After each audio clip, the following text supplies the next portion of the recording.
गजर कीर्तनाचा। सांगतो तुम्हासी भजारे विठ्ठला, नाही तरी गेला जन्म वाया। करिता बरोबरी दुरावसी, दुरी भवाची पुरी वाहवसी। काही न लगे क भावची, कारण तुका म्हणे आन विठोबाची। करिता बरोबरी दुरावसी, दुरी भवाची पुरी वाहवसी। यौंत प्रविश मम वाच मिमां प्रसूतां, संजीवयत्यखिल शक्तिधर स्वदाम्नां। अन्याउच हस्तचरण श्रवणत्वगादिं, प्राणा नमो भगवते पुरुषाय तुभ्यं। पांडुरंगा करू प्रथम नमन, दुसरे चरण संताचिया। त्यांच्या कृपादाने कथेचा विस्तारू, बाबाजी सद्गुरु दास तुका। अलंकापुरी रम्य सिंहासनस्थं, पदांभोज तेजस्फूर्ति प्रदेशं। विधीन्द्रादिदेवे सदा स्तूयमानं, समाधिस्थ मूर्तिं भजे ज्ञानदेवं। नमो ज्ञानेश्वरा, नमो ज्ञानेश्वरा, निवृत्ती उदारा सोपान देवा। गडबड नका करू, तुम्ही थांबा म्हणा त्यांना, तुम्ही थांबा, मी सांगतो सर्व, तुम्ही थांबा। तुमचा अनुग्रह लादलो, पावन झालो चराचरी विठ्ठल विठ्ठल विठ्ठल विठ्ठल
संपादे ज्ञानंच विदाय, भक्तिं विलोकितो येन समाधी राजा। वैराग्यवंतं सुविचारयुक्तं, नमामि जोगं शिरसा गुरुंतं। नमो सद्गुरु तुकया ज्ञानदीपा, नमो सद्गुरु सच्चिदानंद रूपा। नमो सद्गुरु भक्त कल्याण मूर्ती। नमो सद्गुरु भास्करा पूर्ण कीर्ती। सेवे लागी सेवक झालो, तुमच्या लागलो निज चरणा। अहो स्वामी तुकया देवा, यावरी न करावा अव्हेरू। सांगतो तुम्हासी भजारे विठ्ठला, नाही तरी गेला जन्म वाया। करिता बरोबरी दुरावसी, दुरी भवाची पुरी वाहवसी। प्रस्तुत प्राप्त प्रसंगी प्राप्त वेळी चिंतन रूपी सेवेसाठी निवडलेला जो अभंग आहे, हा जगद्गुरु जगद्वंदनीय तुकोबरा यांचा हा 3 चरणाचा अभंग असून, मानवी देहाला आलेल्या प्रत्येक जीवाला तुकोबरा योग्य असं मार्गदर्शन करतात। अभंगावर काही चिंतन करण्यापूर्वी, अभंगाचा प्रतिपाद्य विषय तुम्हा सर्व मायबापासमोर ठेवण्यापूर्वी थोडासा परिहार द्यायचा, तो असा, भव्य दिव्य स्वरूपाचा हा एक दिवशी कीर्तन महोत्सव की निमित्तानं आहे, काय कारणानं आहे, हे सर्व मंडळीला ज्ञात जरी असलं तरी सांगण्यासाठी तुम्हाला दुरून बोलवलंय। आपल्या सर्वांचे लोकनेते, आपल्या जिल्ह्याचे पालकमंत्री आमचे संदीपांजी भुमरे साहेब यांच्या अभिष्ट चिंतन सोहळ्यानिमित्त, त्यांच्या वाढदिवसानिमित्त हा भव्य दिव्य स्वरूपाचा कार्यक्रम आहे। आणि त्यानिमित्त तुम्हा सर्व मायबापाच्या दर्शनाचा योग माझ्या जीवनामध्ये प्राप्त झालाय. तसं जर पाहायला गेलं तर हे व्यासपीठ कीर्तनाचं नाहीये. इथं बहुतांशी लग्नच होतात ना.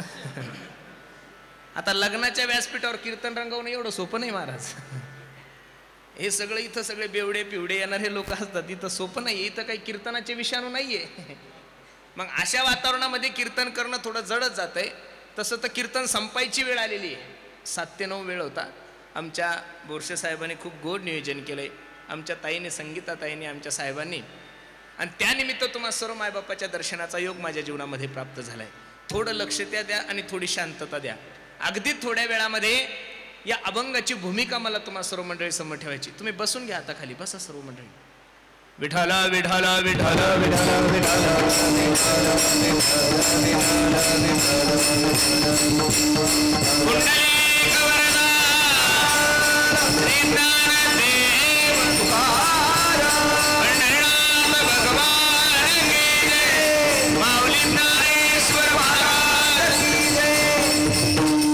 अभंग जगद्गुरु तुकोबरायचा आहे, 3 चरणाचा आहे. या अभंगामध्ये माझे जगद्गुरु तुकोबराय तुम्हाला आणि मला काहीतरी सांगत आहे. थोडं लक्ष द्या फक्त कीर्तनाकडे. अभंगात प्रवेश करण्यापूर्वी पहिला प्रश्न तुम्हा सर्व मायबापा समोर निर्माण करतो, लक्ष देऊन ऐका.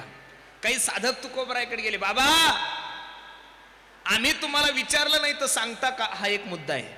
कारण व्यवहार समाजात असं सांगते, काही गोष्टी माणसाने विचारल्याशिवाय सांगू नये एक, काही गोष्टी माणसाने विचारल्याशिवाय सांगू नये एक, काही गोष्टी माणसाला माहीत असलं तरी सांगू नये 2, आणि काही गोष्टी न विचारल्याशिवाय सांगितल्याशिवाय राहू नये 3.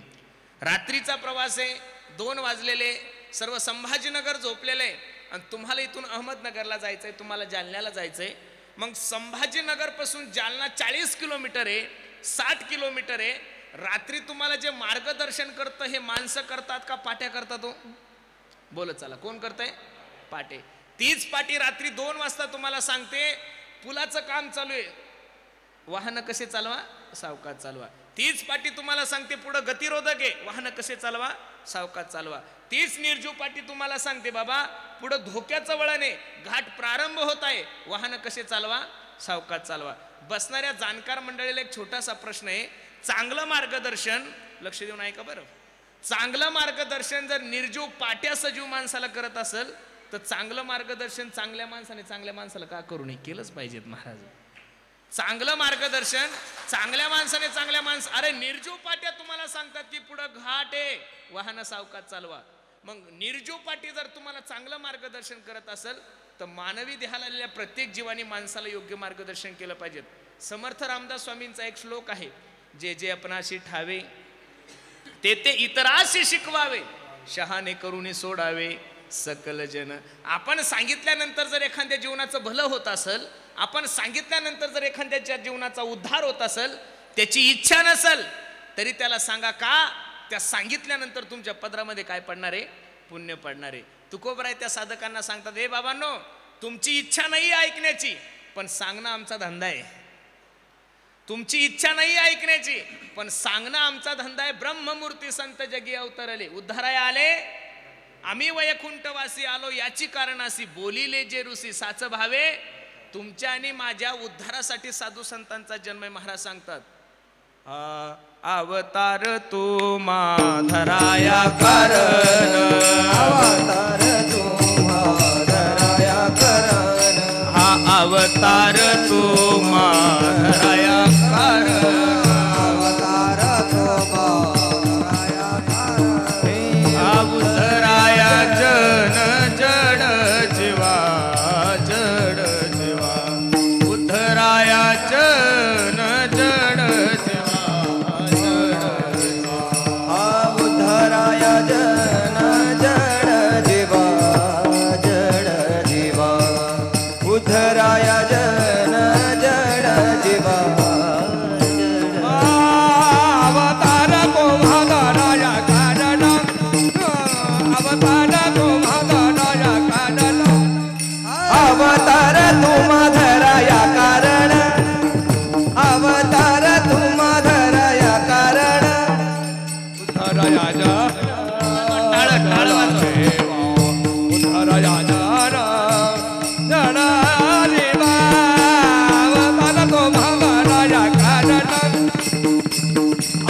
राजा कारण उद्धरया जन जड जीवा उद्धरया जन जड जीवा उद्धरया जन जड जीवा अवतार उद्धरया कारण अवतार तुम्हारया कारण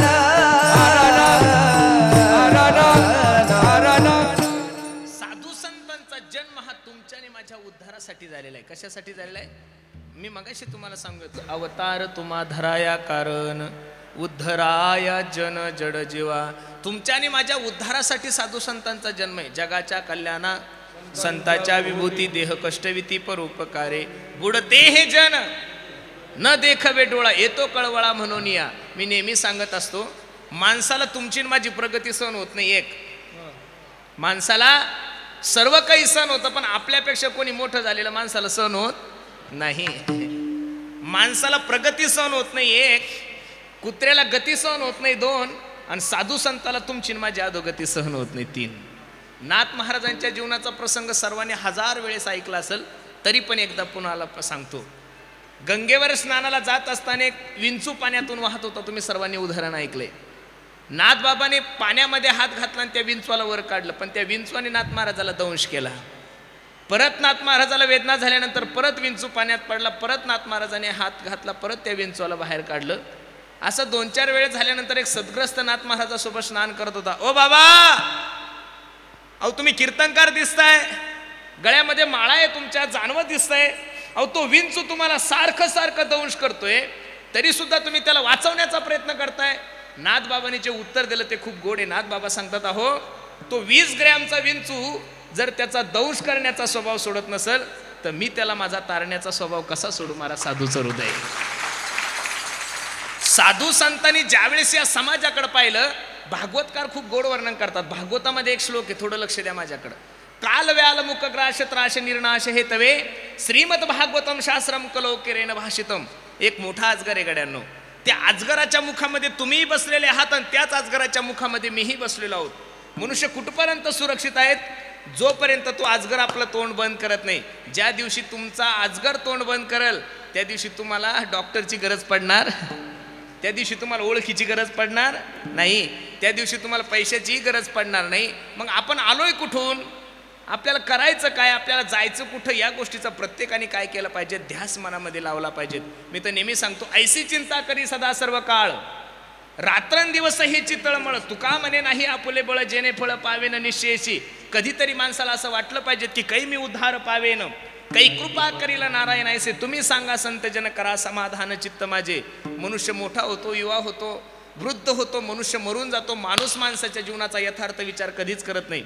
अगदी थोडा विषय वाईट वाटतं महाराज मला, हिंदू संस्कृतीमध्ये जन्माला आलेले लोक आपण एवढी खालच्या दर्जाची वागणूक तुमची आणि माझी आहे. काल कमीत कमी लाखानं बोकडे कापले असतील महाराज लोकांनी. हजारात नाही सांगत मी तुम्हाला, लाखात सांगतोय. वाईट वाटतं महाराज मला. दारू पिऊन बोकडे कापून जर तुम्ही नवीन महिन्याची सुरुवात करत असाल, 31 तुम्ही नवीन वर्षाची सुरुवात जर वाईट वागून करत असाल, तर कसं शक्य होईल महाराज? माझा बसणाऱ्या मंडळी एक छोटासा प्रश्न आहे, लक्ष देऊन कीर्तन ऐका. तुम्ही जर 40-50 लाखाचं घर बांधलं आणि त्या घराचं गृहपूजन आहे, वास्तुशांती आहे माय मावल्यानो, तर तुम्ही सत्यनारायणाच्या पूजेला बसल्यानंतर नवी साडी घालून बसता का जुनी साडी? कमीत कमी 50 लाखाचं घर म्हटल्यानंतर तुम्ही तुमच्या नवऱ्याकडून 10,000ची तर साडी घेताच.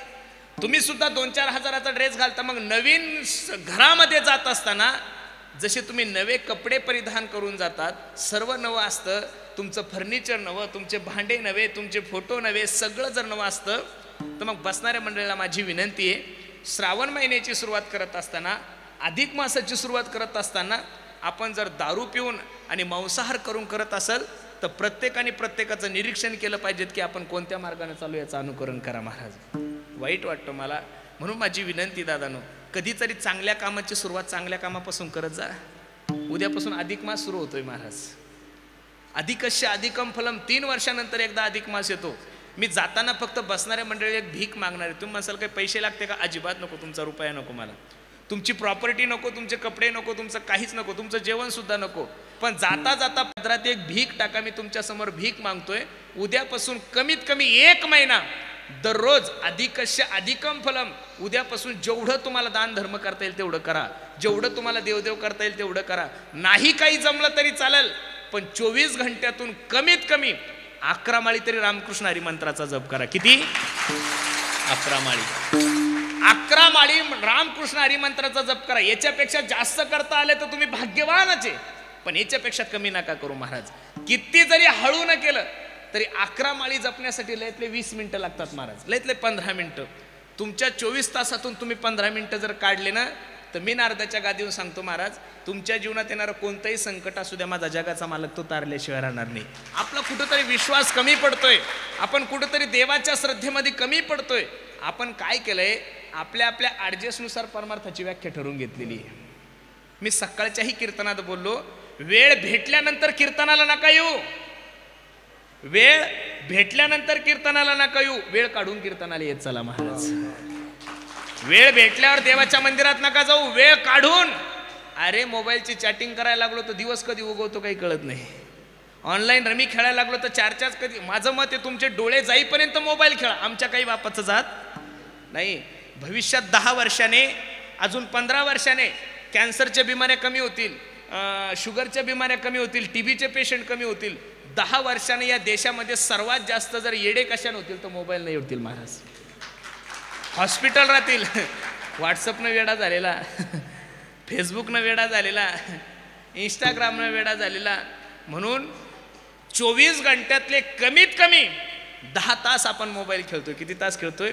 म्हणून सर्वांना माझी विनंती, देवासाठी वेळ देत चला गड्यानो. परत परत नरदे नाही हो गड्यानो. आंधळ्याच्या हातात कावळा सापडावा तसा नरदे तुमच्या आणि माझ्या जीवनात सापडलेला आहे. मला आनंद आहे, साहेबाच्या वाढदिवसानिमित्त हा खूप सुंदर नियोजन आमच्या साहेबांनी केलं आहे, आमच्या संगीताताईंनी केलं. का लोकांचे वाढदिवस साजरे होतात हाही मोठा प्रश्न आहे. वाढदिवस हा माणसाचा साजरा होतच नाही. वास्तविक वाढदिवस हा शब्द चुकीचा आहे. वाढदिवस हा जो शब्द आहे हा शब्द चुकीचा आहे.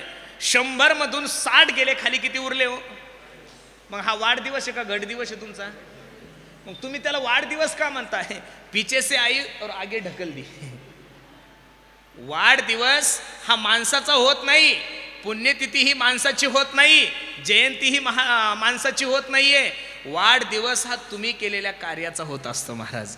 मला आनंद आहे की आमच्या साहेबासारखे पालकमंत्री तुम्हाला मिळालेत. आता 2-4 दिवसापूर्वी अख्ख्या मतदारसंघाला टाळपाखवाज वाटले महाराज. मी तर नेहमी सांगत असतो, माझा जिल्हा बुलढाणा आहे महाराज, तालुका सिंदखेड राजा म्हणजे मतदारसंघ सिंदखेड राजा. तरीसुद्धा आमच्या चोखोबरायच्या पुण्यतिथीच्या वेळेस CM साहेबाला आणण्याची सर्वात मोठी जबाबदारी जर कोणाची होती तर आमच्या भुमरे साहेबाची होती महाराज. फार वेळं करून टाकलं होतं. उठलो की संभाजीनगरला राहायचं. म्हणलं मला काही माहीत नाही साहेब, CM आले पाहिजेत. आणि खरं सांगू का, साधं व्यक्तिमत्व. मी मागाशी आम्ही रूममध्ये बसताना सांगितलं, जे लोक मातीतून मोठे झाले ते लोक किती जरी मोठे झाले तरी त्यांना अभिमान नाही राहत महाराज. तुम्ही कोणत्याही टायमाला, मागाशीच आमचा तो सोशल मीडिया आमचा छोटू, तो म्हणे रात्री 1:30 वाजता लोक फोन करतात, महाराज साहेब मी मोटर सुरू करायला गेलो आणि लाईन गेली. आता रात्री 1:30 वाजता साहेब काय करतील? तरी सुद्धा लोक साहेब म्हणतात काळजी करू नको. परत साहेबाला सांगतात तुम्ही फोन करून सांगा त्या वायरमॅनला. लाईट आल्यानंतर परत 2:30 वाजता फोन करतात, साहेब लाईट आली बरं. अरे महाराष्ट्राच्या एका खात्याचा कॅबिनेट मंत्री असताना जर तो मनुष्य रात्री 2:30 वाजता तुमचा फोन उचलतो तर याच्यापेक्षा साधेपणा जगात काय असेल महाराज? याच्यापेक्षा साधेपणा नाहीये. म्हणून तो लोक एवढं प्रेम करतात महाराज. काय आता त्यांचा मतदारसंघ तर वास्तविक तोय, पण तरी सुद्धा शहरामध्ये सुद्धा त्यांचं कार्य करणारी मंडळी एवढ्या आनंदाने त्यांचा वाढदिवस हा जीवनातला सगळ्यात महत्त्वाचा दिवस आहे. मी डॉक्टर अब्दुल कलाम यांचा एक लेख वाचला होता, लक्ष देऊन ऐका. इथं जेवढ्या काही मायमावल्या बसलेल्या सर्व मायांना माझा छोटासा प्रश्न आहे, असं जीवनामध्ये कधी घडलं का मायांनो? तुमचं पोरग रडायला लागलं आणि तुम्ही हसत बसले, असं कधी झालं का? पोरग रडताना आई हसती, असं जर कुठं घडलं तर समजून चलावती त्याची सावतर माय, सख्खी माय तर राहू शकत नाही तसं. 9 महिने 9 दिवस जो गर्भात गोळा वागवलाय, रक्ताचा गोळा, अमृताहीपेक्षा पवित्र दूध ज्या लेकराला पाजलंय आणि ते लेकरू रडतंय आणि आई हसती, असं कधी होऊ शकतं? अजिबात नाही. पण एक दिवस असा असतो तुमच्या आणि माझ्या जीवनातला, ज्यावेळेस मुलगा जन्माला आलेला असतो, मुलगा जन्माला आलेला असतो, मुलगा रडत असतो आणि सर्व घर प्रेमानं हसत असतं, तो तुमचा जन्मदिवस आहे महाराज. कोणता दिवस आहे? जन्मदिवस. आणि प्रत्येकाला असं वाटत असेल तुमचा वाढदिवस साजरा व्हावा, प्रत्येकाला असं वाटत असेल तुमची पुण्यतिथी साजरी व्हावी, तर कधीतरी लोकांसाठी जगायला शिका. एक वाक्य सांगू महाराज तुम्हाला, आतापर्यंत ज्या रक्ताने फक्त स्वतःच्या रक्ताचा विचार केला, त्याच्या बायकोचा, त्याच्या मुलाचा, त्याच्या फॅमिलीचा, त्याच्या कुटुंबाचा, त्या रक्ताचं दुर्भाग्य असं असतं की त्याचं रक्त जिवंतपणे त्याला भाकरी घालत नाही. लक्ष देऊन ऐका बरं. ज्या रक्ताने जीवनभर फक्त स्वतःच्या रक्ताचा विचार केला, त्या रक्ताचं दुर्भाग्य असं असतं की त्याला त्याचं घरचं रक्त भाकरी घालत नाही. पण ज्या रक्ताने जीवनभर या देशाचा विचार केला, या महाराष्ट्राचा विचार केला, ते रक्त शरीर रूपाने जरी महाराष्ट्रामध्ये नसेल तरी माझ्या छत्रपती शिवाजी महाराजाची जयंती महाराष्ट्र 2 वेळेस साजरा करतोय महाराज. म्हणून जीवन किती जगले याला महत्व नाही. उत्तमची उरे कीर्ती मागे, कीर्ती मागे, उत्तमची उरे कीर्ती मागे, उत्तमची उरे कीर्ती मागे, मागे, उत्तमची उरे कीर्ती मागे. तुका म्हणे कामरणाची सरे, तुका म्हणे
प्राप्त झालाय ना.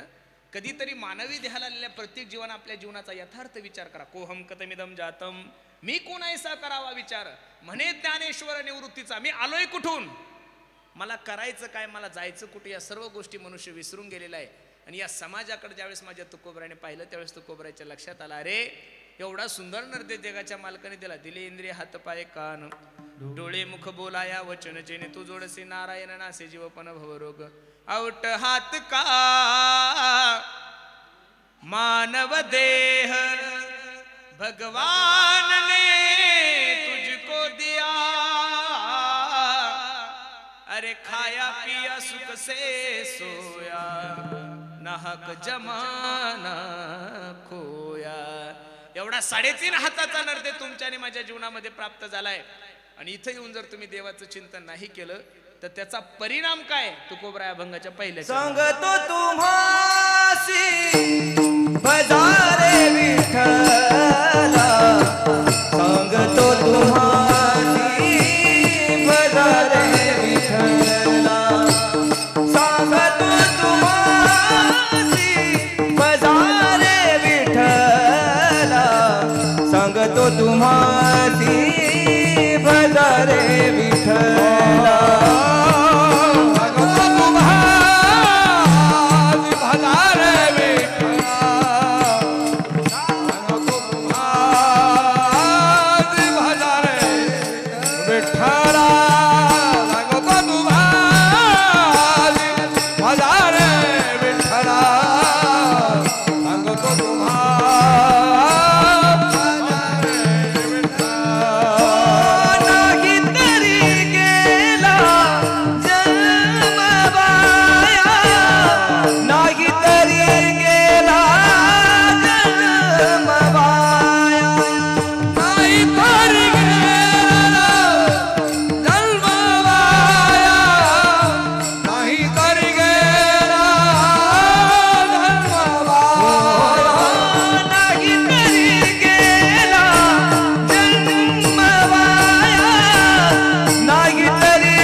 करिता बरोबरी दुरावती दूरी करिता बरोबरी दुरावते दूरे करिता बरोबरी दुरावते दूरे हो करिता बरोबरी दुरावते दूरे करिता बरोबरी सांगतो तुम्हासी भजारे विठला नाही तरी गेला जन्म वाया नाही तरी गेला जन्म वाया सांगतो तुम्हासी भजारे विठ्ठल नाही तरी गेला जन्मवा नाही तरी गेला जन्मवा घेतलेल्या अभंगाच्या पहिल्या चरणामध्ये माझे तुकोबराय तुम्हाला आणि मला मार्गदर्शन करतात. ए बाबांनो, सांगतो तुम्हासी भजारे विठ्ठला. या ठिकाणी जगद्गुरु तुकोबराला असतो तुम्हासी बाजारे मसोबा सांगतो तुम्हासी भजारे खंडोबा अजिबात नाही. तुकोबरायची एकनिष्ठता या अभंगामधून कळायला लागली. हल्ली महाराष्ट्रामध्ये देशामध्ये पूर्वी ज्ञानेश्वरी पारायण आणि गाथा पारायण व्हायची महाराज. असा सप्ताह नव्हता की तो पारायणाविना राहायचा आणि गाथा पारायणाविना. नंतर त्याचं रूपांतर रामायणामध्ये झालं, भागवतामध्ये झालं. हल्ली आमच्या संप्रदायातले महाराज लोक बी एवढे बावळे झाले महाराज, प्रत्येक जण शिवमहापुरांच्याच मागं लागले. ते शर्माजीचं मिश्राजी ना, ते खूप मोठी कथा झाली. ठीक आहे, हिंदू धर्माचा मनुष्य हिंदू कथा एवढ्या बहुसंख्येनं करतोय, मला आनंद आहे. थडग्याच्या दर्शनाला जाण्यापेक्षा महादेवाला तुम्ही बेल वाहता हे खूप बरं आहे मला वाटतं. पण जेव्हापासून महाराष्ट्रामध्ये शिवमहापुराण वाढले त्या दिवसापासून बेलही वाढले महाराज. मायांनो, तुम्ही महादेवाची भक्ती करता याविषयी माझं दुमत अजिबात नाही, चांगली गोष्ट आहे. पण घरच्या महादेवाला कमीत कमी चहा तर पाजा. त्या रुद्राक्षाच्या नांदी लागून अनेक लोक मेले हो महाराज त्या चंगराचंगरीमध्ये. मी शिवमहापुराणाच्या विरोधात नाहीये. वैष्णवा नाम यथा शंभू. पहिले वारकरी जर कोण असेल तर आमचे भगवान शंकर आहे. पहिले वैष्णव जर कोण असेल तर आमचे भगवान शंकर आहे. पण एखाद्या उत्तर प्रदेशच्या साधून इथं यायचं, शिवमहापुराण करायचं म्हणून आपल्या बावळ्यांनी बाकीचं सोडून परत शिवमहापुराणच करायचं अजिबात नाहीये. घरी काम देणू गाय असताना जर्सीचं दूध प्यायची गरज काय महाराज? घरी कामधेनू गाय असताना जर्सीचं दूध प्यायची काय गरज आहे? मिश्राजींच्या कथेला जेवढी समाज जमा होतो, तुम्ही असं उलटी जरी कथा केली तरी तुमच्या समय उलट तर तुमचं शिवमहापुराण पुढं लोक कमी होतील. काही काही कीर्तनकारांना असं वाटत होतं टीव्हीवर कीर्तन केलं की तारखी वाढतील. ज्यांनी टीव्हीवर केले त्यांच्या कमी झाल्या. खरंय ना, कारण लोकातही तेच सांगत होतं, टीव्हीवर तेच सांगत होतं. लोक म्हणे अरे हे तर या गावात ऐकलं, हे टीव्हीवर सुद्धा तेच सांगतं. हाय त्या तारखी कमी झाल्या महाराज. ज्याच्या त्याच्या प्रारब्धानं ज्या त्या गोष्टी ज्याला त्याला मिळत असतात. ज्याच्या त्याच्या प्रारब्धानं ज्याला त्याला त्या गोष्टी मिळत असतात. अरे काय कमी केलंय ज्ञानोबराय तुकोबरायने तुम्हाला आणि मला? ज्ञानोबराय तुकोबराय सारखे श्रीमंत संत जगाच्या पाठीवर कुठंच नाहीये. मी 2007ला 8ला वृंदावनला भागवत शिकण्यासाठी गेलो. म्हणजे शिकण्यासाठी गेलो, शिक्षण इकडंच झालं होतं, पण चला म्हणलं वृंदावनला. भक्तीचं शिरोमणी राधाराणीचं ते गाव आहे, भगवान कृष्ण आहे. आणि तिथं गेल्यानंतर निश्चित माणसाला परमार्थ करायची इच्छा होती. त्या भूमीचा काय प्रभाव आहे. आम्ही गेल्यानंतर गीता मंदिर म्हणून स्वामी रामसुखदासजी यांची एक शाखा होती तिथे. तिथं एक महात्मा होते, एवढे कडक महात्मा होते की त्यांच्या समोर कोणीच जात नव्हतं. आणि आपला लहानपणापासून स्वभाव, जिथं कोणी जात नाही तिथं घुसायची हाऊस पहिल्यापासून. आता त्यांच्या रूममध्ये विद्यार्थीच जात नव्हते. आणि मग मी जाताना म्हणाव ना, स्वामीजी मैं अंदर आऊ, मी आय कम इन सर, तसलं काहीच नाही. डायरेक्ट रूममध्ये गेलो. ते स्वामीजी पाठांतर करत होते. त्यांनी माझ्याकडे बघितल्यानंतर मला पुढेही जाता येणं मागेही येता येणं. थरथर थरथर घाबरायला लागलो. मी असं वळालो आणि बाहेर जात असताना माझं लक्ष त्यांच्या मंदिराकडे गेलं. मी नारदाच्या गादीवर सांगतो, लक्ष देऊन ऐका. त्यांच्या मंदिरामध्ये 2 प्रतिमा पाहिल्या मी. एकीकडून ज्ञानेश्वर महाराज दिसले आणि एकीकडून तुकाराम महाराज दिसले. मला थोडी शंका आली. मी थोडं थांबलो. भीत स्वामीजींना प्रश्न केला, स्वामीजी आप तो ब्रज रसिक हो. काय म्हटलं मी त्यांना? आप तो वृंदावन निवासी हो, यहाँ तो सिर्फ राधा रानी के भक्त है, भगवान कन्हैया के भक्त है, तो फिर आपके मंदिर में ज्ञानेश्वर महाराज और तुकाराम महाराज का फोटो क्यों है? त्या साधूने मला जे उत्तर दिलं ते माझ्या अंतकरणाला खूप भावलं. ते साधू मला सांगत होते, पुरुषोत्तम ए पंडित, पंडित म्हणायचे, ए पंडित, जब हम लोग वृंदावन में रह के उदास हो जाते हैं, काय म्हणला तू पंडित स्वामी जी ऐका, जब हम लोग वृंदावन में रह के उदास हो जाते हैं तो हम लोग हमारा मन प्रसन्न करने के लिए दिहू और आलंदी आते हैं, काय म्हणला तो. आणि त्यांनी मला सांगितलं, आप महाराष्ट्र के पंडित लोग कितने पागल हो. ज्ञानेश्वर महाराज और तुकाराम महाराज को छोड़ के भागवत जर उत्तर प्रदेशातल्या लोकांना भागवत कथा करायची असेल तर त्यांना आधार वेदाचा घ्यावा लागतो, त्यांना आधार तुलसीदासजींचा घ्यावा लागतो, त्यांना आधार भगवद्गीतेचा घ्यावा लागतो, उपनिषदाचा घ्यावा लागतो. तुम्ही आम्ही एवढे भाग्यवान आहे, तुम्हाला भागवत समोर ठेवून श्लोक वाचायची गरज नाही. निळोबरायची बालक्रीडा आहे, निळोबरायच्या जर गवळणी पाठ केल्या तर श्लोकाची सुद्धा गरज नाही. ज्ञानेश्वर महाराजांचं तुम्हाला सहकार्य आहे, तुकाराम महाराजाची बालक्रीडा आहे, नामदेवरायची बालक्रीडा आहे, अरे निळोबरायच्या गवळणी आहे. एवढं सगळं साधू संतांनी करून ठेवलं तरी सुद्धा आपण 4 महिने वृंदावनला राहिलो, डाळी इकडे गोळा करतो. तुमच्या लक्षात नाही आलं, स्टेजवरच्यांच्या आलं लक्षात. राहतो महाराष्ट्रामध्ये, खातो महाराष्ट्राचं, जगतो ज्ञानोबराय तुकोबरायच्या नावाचं, आणि पत्रिकेवर टाकत असताना सांगतो वृंदावन निवासी. आता याला कोण विचारतं महाराज, याला का हिंदी येते का, ह्यो भागो भागो उंदिराया म्हणतो, याला चुवा सुद्धा म्हणता येत नाही, आणि याचं कोण ऐकणार वृंदावनला. म्हणून आपण भाग्यवान आहोत. एक निष्ठता काय आहे तुकोबरायच्या शब्दातून कळते. सांगतो तुम्हासी भजारे विठ्ठला, त्या पांडुरंगाला तुम्ही जीवनामध्ये आपलंसं करा. जगद्गुरु तुकोबराय बाकीच्या तीर्थाला नाव ठेवतात असं नाही. उदंड पाहिले, उदंड ऐकिले, उदंड वर्णिले, ऐसी चंद्रभागा ऐसे भीमा तीर. काही ठिकाणी देव झोपलेला आहे. त्या उत्तर प्रदेशला जर गेले तर देव 12लाच झोपतो. किती आळशी देव आहे मला काही कळत नाही. आपण म्हणा पंडितजी भगवान, भगवान अभी सो रहे है. इथं तर 24 तास वाट पाहे उभा, कृपाळू तातडी उतावेळ. म्हणून मानवी देहाला आलेल्या प्रत्येक जीवाला तुकोबराय मार्गदर्शन करता. सांगतो तुम्हासी बाजारे विठ्ठला, नाही तरी गेला जन्म वाया. ज्याच्यासाठी आलेले हा ती गोष्ट जर जीवनामध्ये नाही घडली तर माणसाचं जीवन वाया जातं. मग वाया जाण्याच्या अगोदर सावध व्हा, आणि सावध होऊन काय करा महाराज सांगतात, करा रे बापानो साधन हरीचे, झनी करणीचे करू नका. येणे नो हे जन्म यमाची यातना, ऐसिया साधना करा काही. अशी काहीतरी साधन करा की तुमच्या जीवनामध्ये यमाचा त्रास नाही झाला पाहिजे. मग यमाचा त्रास जर तुमच्या आणि माझ्या जीवनामध्ये होऊ नये असं जर प्रत्येकाला वाटत असेल तर त्यानं काय करा. सांगतो तुम्हासी रात्रंदिवस घोकितो तुम्ही सावध.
झोप. काही लोक म्हणतील आम्ही झोपलेले का, अजिबात नाही.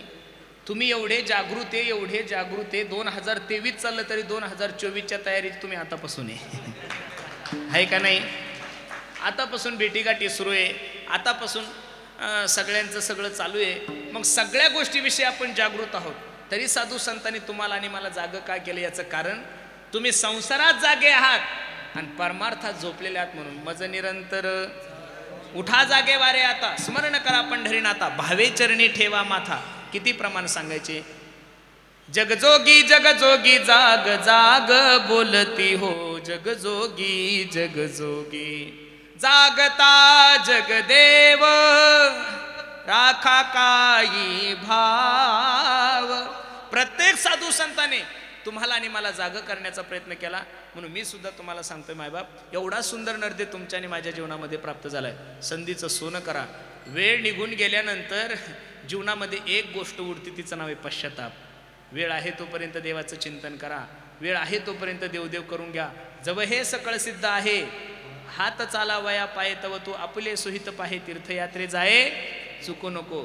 कधी काळी माणसाला पंढरपूरला जायची इच्छा असती पण बसल्या ठिकाणून उठता येत. मग पाय चांगले तोपर्यंत धाब्यावर जाण्यापेक्षा वारीला जा. हात चांगले तोपर्यंत लोकांचं खाण्यापेक्षा कधीतरी या हाताने हस्तस्य भूषणम दानम या हाताने दान देऊन पहा. वारी करा. पंढरीचा वारकरी होय होय वारकरी पाहे पाहे रे पंढरी. कधीतरी वारी करा महाराज.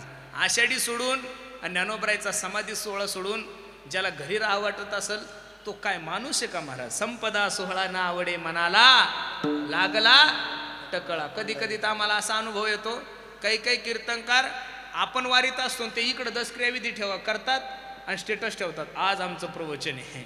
मी माफी मागून एक वाक्य बोलतो गड्यावर राग येईल तुम्हाला पण वस्तुस्थिती आहे. आषाढी सोडून आणि ज्ञानोबरायचा समाधी सोहळा सोडून जो गावाकडे कीर्तन करतो त्याला कीर्तनकार म्हणण्यापेक्षा संप्रदायातला बैल म्हणलं तर काही वावगस होणार नाही महाराज. तुम्ही म्हणसाल असं कसं म्हणता. अरे ज्या ज्ञानोबराय तुकोबरायच्या नावावर वर्षभर फुकट खायचंय. ज्या ज्ञानोबराय तुकोबरायच्या नावावर तुमची लायकी नसताना लोक 5-5 हजाराचे फटाके लावतात. तुमची लायकी नसताना तुमच्या गळ्यामध्ये हार घालतात. तुम्ही येत असताना तुम्हाला काय जेवायला करायचं हे सांगतात. अगोदर 2-2 महिने विचारतात तुम्हाला काय पाहिजे. मग एवढं जर आपण करत असेल तर त्यांची 15 दिवस आपण पायी चालू शकत नाही. महाराष्ट्रातले जेवढे काही नामांकित कीर्तनकार आहे जेवढे फेमस आहे ते जर पंढरपूरच्या वारीला गेले तर त्यांच्याकडे पाहून जे लोक वारी करत नाही ते सुद्धा वारी करतील महाराज.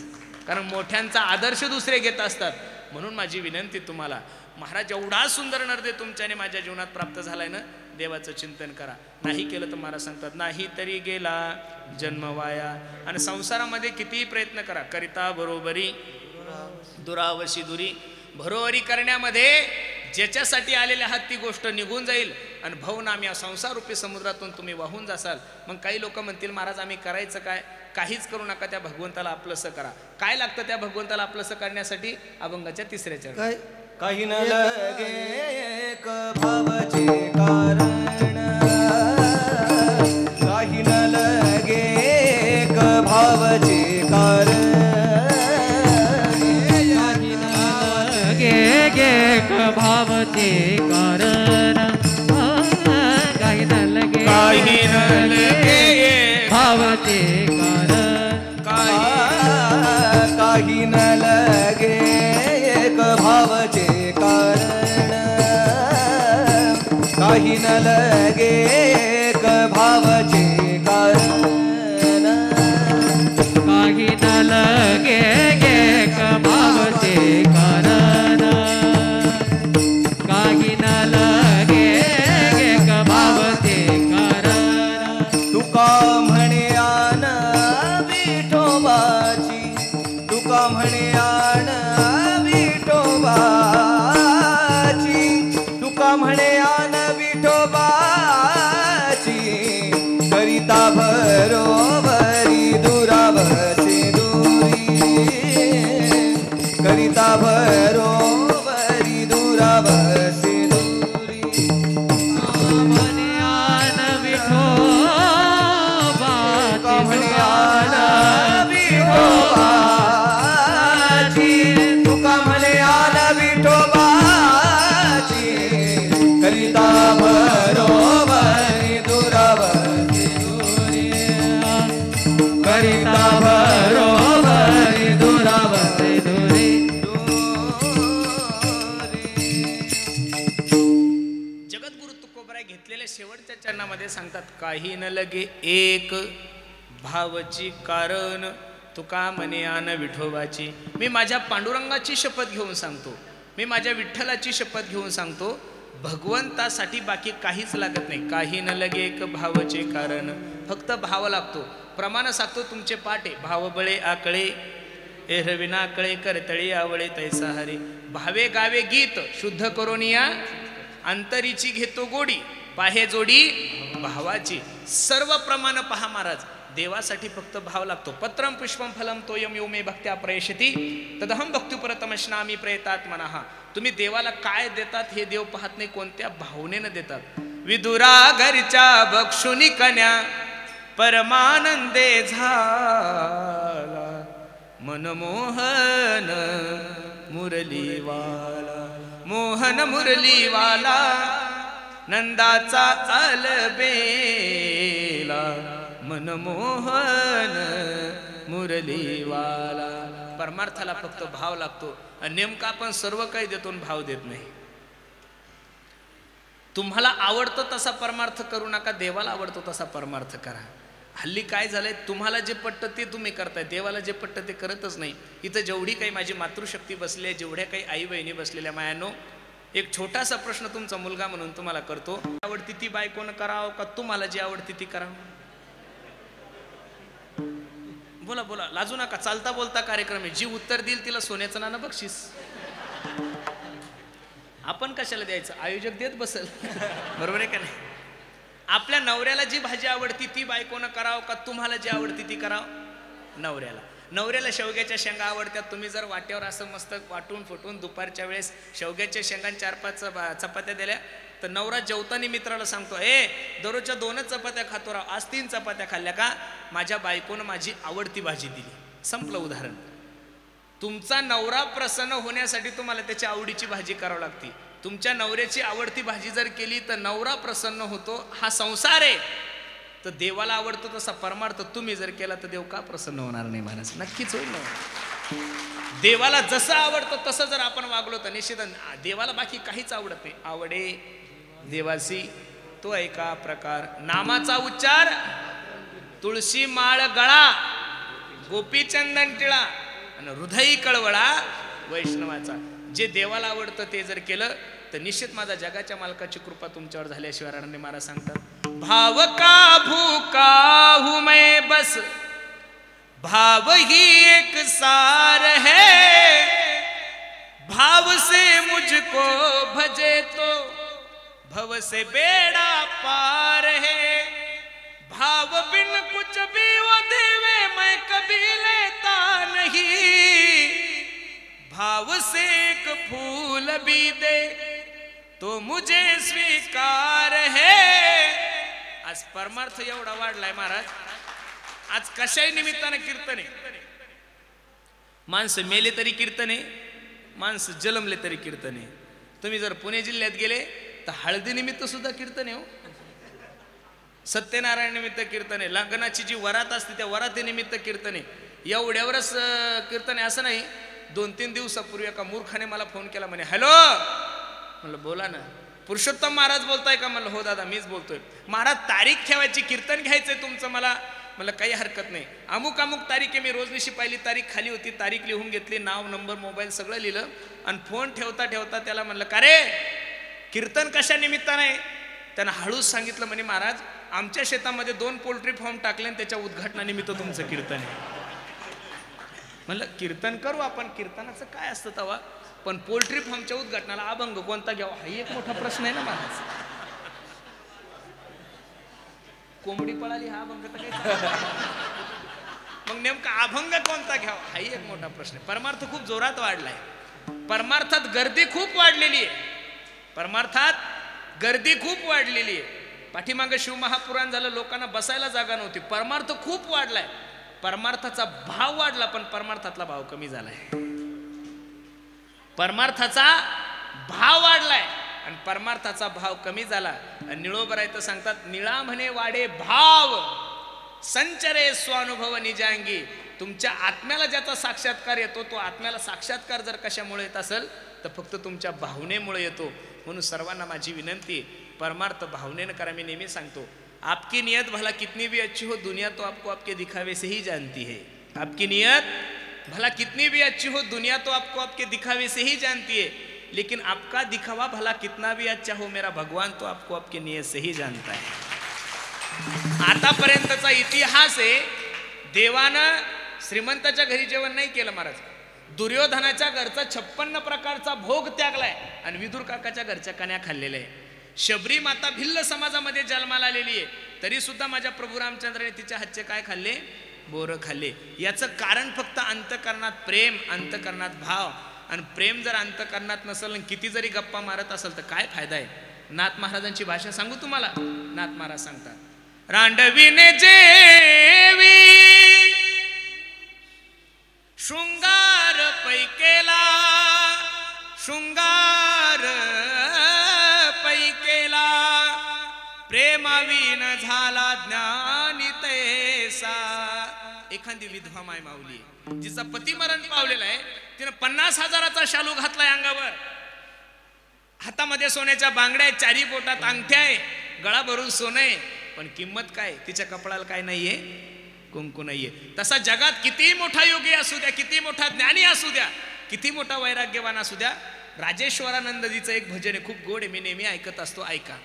जो प्रेम गली में आए नहीं, खूप सुंदर आहे भजन, थोडं ऐका फक्त. जो प्रेम गली में आए नहीं, प्रियतम का ठिकाना क्या जाने, जिसने कभी प्रेम किया ही नहीं, वो प्रेम निभाना क्या जाने, जो प्रेम गली में. किती गोड आहे पुढचं ध्रुपद ऐका. जो वेद पढ़े और भेद करे. ज्ञानी माणसाचे लक्षण सांगतो, ज्याला त्यालाच ज्ञानी म्हणा जो दुसऱ्याला अज्ञानी म्हणत नाही. ज्ञानी कोणाला म्हणायचं? जो दुसऱ्याला अज्ञानी म्हणत नाही. आणि जो मनुष्य परिपूर्ण आहे ना महाराज, जो मनुष्य परिपक्व आहे, तो माणूस नेहमी वाकलेलाच असतो. तुम्ही पहा, ज्या झाडाला फळं जास्त आहे ते झाड कसं असतो? निर्गलीचं पहा तुम्ही, त्याला फुलंही नाही आणि फळही नाही, ते मोडतं पण वाकवत नाही. किती गोड आहे. हा जो वेद पढ़े और भेद करे, मन में नई निर्मलता आए, कोई कितना चाहे ज्ञान कहे, कोई कितना चाहे ज्ञान कहे, भगवान को पाना क्या जाने, जो प्रेम गली में आए नहीं, वो प्रेम निभाना क्या जाने. म्हणून परमार्थामध्ये सर्वात मोठं जर महत्वाचं काय असेल तर प्रेम आहे, भाव आहे, श्रद्धा आहे, चित्त आहे, मन आहे. ह्या गोष्टीला जर तुम्ही प्राधान्य दिलं तर निश्चित बाकी काहीच करायची गरज नाही. काही न लगे एक भावची कारण तुका म्हणे आन विठोबाची. विठोबा रखुमाई, विठोबा रखुमाई,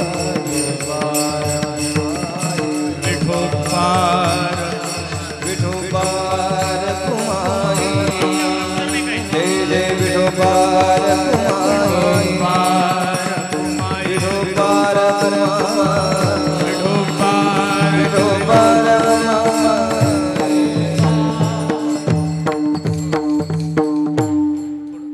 शेवट झाल्यानंतर तुम्ही बोला. काही न लगे एक भावची कारण तुका म्हणे आन विठोबाची, करिता बरोबरी दुरावशी दुरी भावाची पुरी वाहावसी.